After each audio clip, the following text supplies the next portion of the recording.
we're going to have our member Ted Chang, who was the sponsor, and myself and Rajwinda are co-sponsors of this anti-Asian violence, requesting more education on racism. It's a resolution that CEC28 wants to have a vote on tonight. So we'll ask Ted Chang to really present, at this point, present this resolution. Ted Chang. Thank you, Vijay. Let me share my screen for those who don't have the resolution in front of them. I'm gonna put it up there so folks can see it. So, and what I'm going to do is I'm going to sort of, present a lot of the material that's in the resolution, but I'll just kind of try to give it in a speech format. So basically what happened was a year ago in March 2020, I was, the pandemic was just starting to get off the ground, and I was hearing some really inappropriate language at the national level. And quite frankly, I was angry about it, and I didn't know what to do. But I could tell that coronavirus rhetoric at the national level was stoking the flames of xenophobia against Asian Americans. And so I started a conversation about what to do about it. One conversation led to another, and that effort ultimately culminated in an open letter led by the Coalition for Asian American Children and Families that denounced the repeated use of the phrase Chinese virus, which is a phrase that stigmatizes Americans who appear East Asian. Many organizations that support Asian Pacific American communities signed on to that letter. But what's interesting is also signing on to that letter was a multiracial and intersectional coalition of organizations that support communities of color, women and girls, people of diverse sexual orientations, and other groups, all of which remember being at some point at the powerless margins of society. And so that's, to me, it was just a really important statement about intersectionality and solidarity. Now, our representative, Grace Meng, who represents part of District 28, introduced House Resolution 908, condemning all forms of anti-Asian sentiment as related to COVID-19. And 21 Democratic members and 1 Republican member of the New York delegation supported this resolution, including members of the Congressional Asian Pacific American Caucus, Congressional Black Caucus, Congressional Hispanic Caucus, the Bipartisan Task Force for Combating Anti-Semitism, the Congressional LGBT Equality Caucus, and the Congressional Progressive Caucus. 5 Republican members of the New York delegation opposed it, including Representatives Peter King and Lee Zeldin, who are just a little ways away here in Long Island. And later, 23 out of 23 Democratic governors and 2 out of 27 Republican governors condemned the racism and violence, saying we must do more to protect, lift up, and support AAPI communities. And while there has been this unfortunate split among elected officials, dozens of Asian Americans who have served in top roles across 6 Democratic and Republican presidential administrations have said that they strongly denounce the alarming increase in violence, rhetoric, and bigotry against the AAPI community, showing that this is an issue that unites Asian American leaders. And so it has been heartening for me to see ordinary people participate in rallies and oppose coronavirus racism and showing up in person and speaking out with their voices.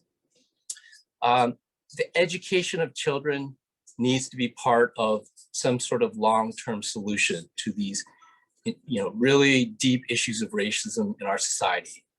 We need to educate all children so that as adults, they understand how to contribute to an inclusive society, free of anti-Asian violence and similar harms. Now, it's important to remember that the unbridled pursuit of racial self-interest without consideration for other groups is at the core of white supremacy. Terrible violence has come out of these patterns of thinking. Just So there are so many examples of history, but just off the top of our heads, we can think of self-interested colonialism and imperialism that was over races perceived as primitive. We have American slavery and Jim Crow, and we have the decimation of the Jewish communities during the Holocaust. In all these cases, missing was a concept of racial equity for the marginalized.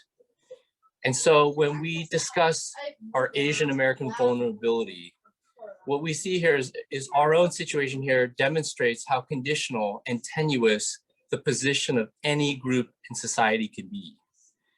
And so I want to encourage all of us that are here listening, don't get too comfortable in a middle-class job and a nice little place you call home, because everything can change in a moment. And if we don't know that, we haven't been reading enough history books. Without a broad societal commitment to racial equity, no community is safe. I want to thank those who have done their small part to oppose anti-Asian coronavirus racism. Signing a petition, attending a rally.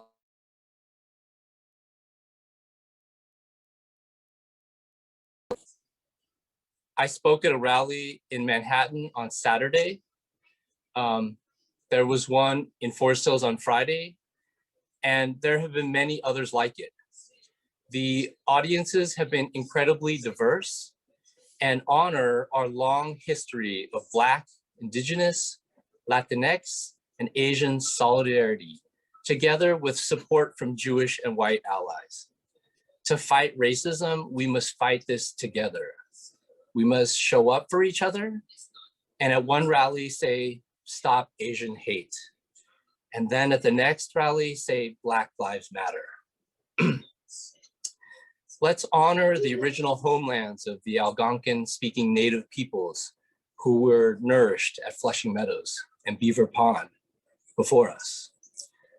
Let us tell Latino and Latina students who looked up in pride at a chancellor who was one of them, or now to a US Secretary of Health and Human Services, and say to them, "Sí se puede."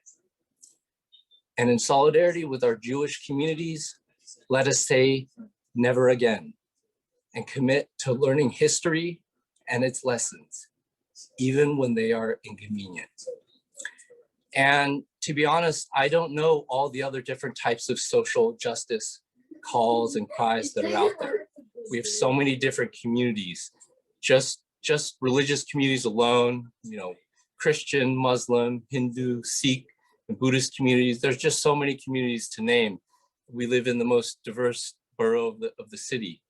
But let's learn the issues of each community together and stand in solidarity with all groups and their struggles when they face marginalization. And to those in white communities who have stood by the marginalized as allies, we thank you. A melting pot of communities collaborating and supporting each other, that is the aspirational ideal of an inclusive America that many of us hold. Even if, as a community, we still have a lot of work to do to achieve that ideal. We need less scarcity thinking, the idea that helping one community is a threat to another. And to get to this sacred ideal, we need to develop more solidarity thinking. We need productive cross-racial dialogue to build solidarity, understanding, and real relationships between diverse communities so that we are invested in each other's welfare. Math and ELA are very important, but our children also need to learn about themselves in the context of history. So let's teach them the histories of Asian Americans and other communities. Teach kids about what's happening now, coronavirus racism, social justice movements like Stop Asian Hate activism, the difference between racial self-interest and racial equity, how to recognize racist ideas and thought patterns, critical thinking skills so they know how to recognize racial fear and fear-mongering, and how to speak out for themselves or for any group against marginalization or exclusion. because racism is a virus and public education must play an important part in solving this problem. So now I want to acknowledge my my colleagues, Rajwinder Kaur and Vijay Ranjatan, both of whom are on the Equity Committee and who are co-sponsoring this resolution with me. If one of them would like to speak, I'll just mention briefly that the public has an opportunity to comment in a little bit and in the public comment section, and then the council will vote after public comment. Thank you. Thank you, Ted, and you can stop sharing at this time. I'll ask Rajwinder Kaur, do you have any remarks on this resolution, Rajwinder? Yes, good evening, everyone. Just want to let everyone know that I totally agree with Ted. We need to educate people, especially the kids. They should know about the history. I don't know how many of us know about the religious garb bill, which was passed in August 2019, which, you know, our high authorities have accepted that, irrespective of the caste, color, especially their, you know, the way of dress. We cannot say that you cannot be given the particular job. Even they understand that why can't we educate our kids, our society, where we are living, where we are growing, which is our future. So we should guide them. And day before yesterday, there was again a hate crime. A 65-year-old lady, Asian lady, was brutally hit in Manhattan. Again, so we need to stop this. We are living in New York City, where more than 190 plus countries people are living, irrespective of their caste, color, language. 800 plus languages they are speaking. We need to understand. We need to educate everyone, not only the kids, even our own society people. So let's get together and work on it. Thank you. Thank you, Rajwinder. And all I would say is that an attack on one is an attack on all, right? And we are Queens. We are District 28. And when we saw the rise in violence against Asians, immediately I thought of writing a resolution, and then Ted told me he's almost halfway through one already. I'm like, well, I'll just go sponsor yours. You know, but either way, this CEC, my dear friends, my community, we are listening, we are hearing, and we are going to respond to the things we have to respond to as a CEC and have the voices of our parents heard and our community heard. And we are grateful to all the members of this council for always standing up for what's right. And today, later on in our business meeting, we'll be voting on this resolution to have it passed. And our members will get a chance to vote on this resolution. And then we will send it across the city, across the country, to everywhere to let them know District 28's voice is a voice to be listening to. So we are here with Dr. Pate and the entire team. So now we're going to move on to the second item on the agenda. We have the vote on a resolution opposing anti-Asian violence and requesting more education on racism. So today we had it presented, and then we're going to take a vote on it now. Any other members have any questions, comments, concerns? No. Going once. VJ? Yes. VJ, we're going to vote on the anti-Asian racism resolution that was spoken about earlier in our calendar meeting, correct? That is correct. I just very briefly want to say how troubling this is in terms of the rise of anti-Asian hate going on not in just the city, but in the country. Asians and Pacific Islanders are being cruelly just hurt both physically and mentally. It's discouraging. It's just depressing. It's hurtful. Speaking as representative of a race that experiences other forms of racism, I want to say that, and I think I could speak for everyone here, that we stand with the Asian community against this sort of hatred, bigotry, and violence that is occurring against the Asian American and Pacific Islander community. We need it to stop. We just need it to stop. Thank you. Thank you. Howard, anyone else? Thank you, Howard, for those words. Okay, so let's move. Okay, now we're going to vote to pass the resolution. Well, no, we're going to vote on the resolution. Okay, sorry there. So I'll just call you and you guys tell me how you vote. VJ in favor, yes. Barbara is not here. Elena Amenova, is that a yes? Yes, it is. Thank you. Erica Cooper, In favor. Andy Milas King, Yes, I'm in favor. Ted Chang, Yes, resounding yes. Micah Morrison, Yes. Robert Tamayev, Yes. Howard Pollock, Yes. Rajwinder Kaur. Yes. Thank you. I like saying your last name, Kaur. It takes car. Yes, resolution passed, everyone. Thank you so much. Okay, and so council members, what happens to this resolution after? Yes, give yourself a round of applause. Yes, we did great. What happens to this resolution? It's sent across the city to various platforms, to community boards, to all the principals, to all the elected officials, to all the DOE personnel. And importantly also, we sent to FACE and our CC, our FACE liaison, Bibi Maradin, who they have a special division that looks after or takes care of the resolutions. And then, Bibi, what happens next? Are they going to send us a reply, a letter, confirming something or saying, yes, we acknowledge this? What happens next?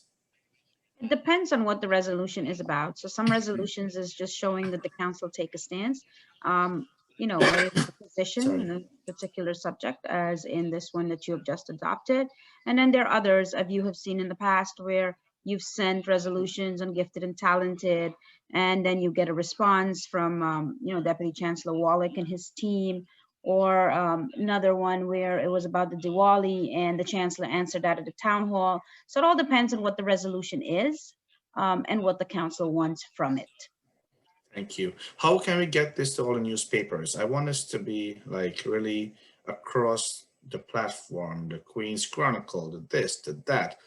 Crystal, can we look into all the news? Because we're supposed to also send them some kind of notification for our meetings also, like to announce our meetings to these media outlets. So if you could also have, maybe that's going to be a little homework to do from now till next meeting, but also have this resolution go out to all the media outlets, because we want to raise awareness also. Passing a resolution is the first step.